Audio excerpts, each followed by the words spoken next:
Welcome to our channel once again, where we continue with Africa's past historical retelling, created for education and cultural awareness, shared to educate and keep our heritage alive. Let's talk about the effect of World War II on Africa.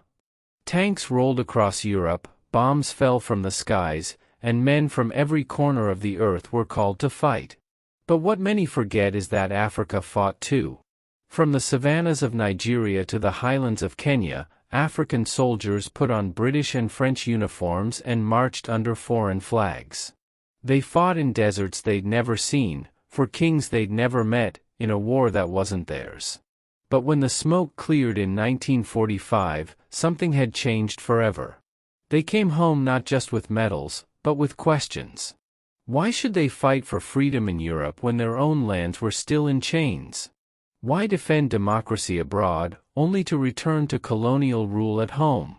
The hypocrisy of empire had been exposed. And Africa was waking up. In the West, the spark caught fire in the Gold Coast, known today as Ghana. The British had ruled it for over a century, but beneath the surface, pride and restlessness were growing. Young men and women were studying abroad, in London, in America, learning not just books, but ideas, liberty, equality, self-determination. One of them was Kwame Nkrumah, a fiery dreamer with the conviction of a prophet. He came home with a simple but dangerous message: seek ye first the political kingdom. It wasn't about gold or cocoa. It was about dignity. The British imprisoned him. They called him a troublemaker. But his movement, the Convention People's Party, only grew stronger. Workers went on strike. Students marched. Markets closed in defiance. And on March 6, 1957, the impossible happened.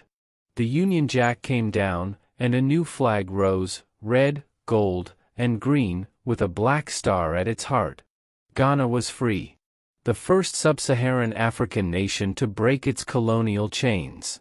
Across the continent, a wind began to blow, fierce, unstoppable. To the east of Ghana, another giant stirred, Nigeria. The British had merged her lands in 1914, but never her people.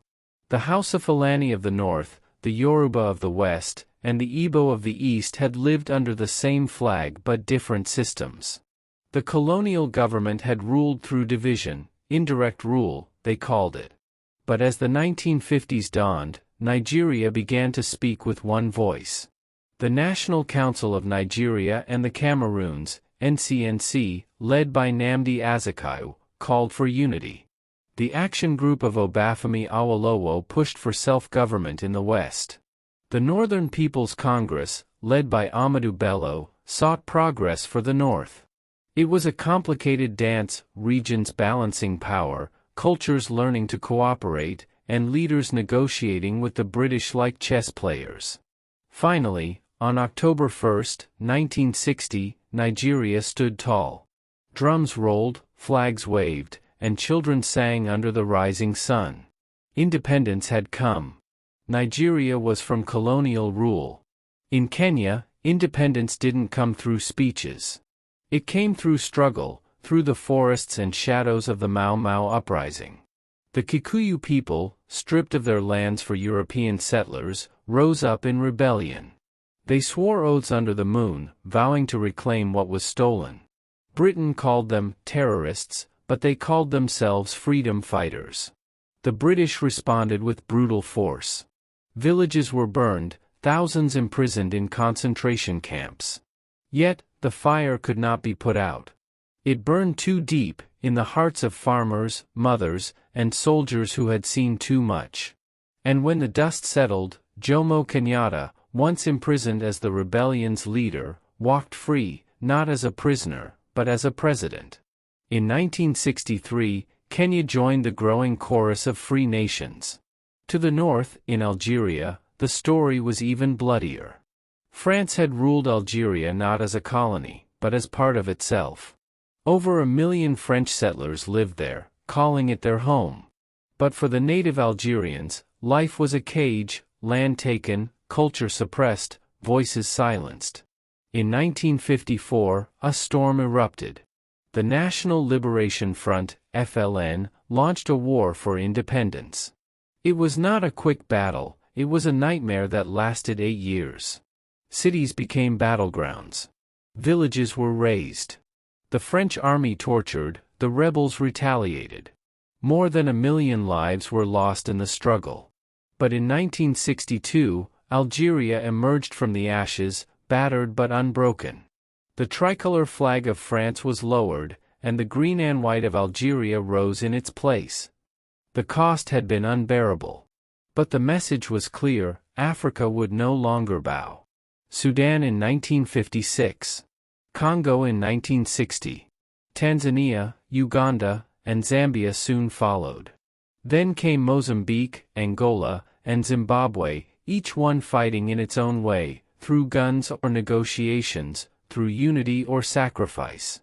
By the early 70s, nearly all of Africa had broken free from colonial rule. But independence was not the end of the story. It was the beginning of another, a more complicated one. Because freedom came with new questions. How do you unite diverse peoples drawn into one border by foreigners? How do you build an economy after generations of exploitation? How do you heal the wounds of the past when they still bleed into the present? Africa had won its freedom, but the scars of empire ran deep. Across the continent, flags changed, leaders rose, anthems filled the air.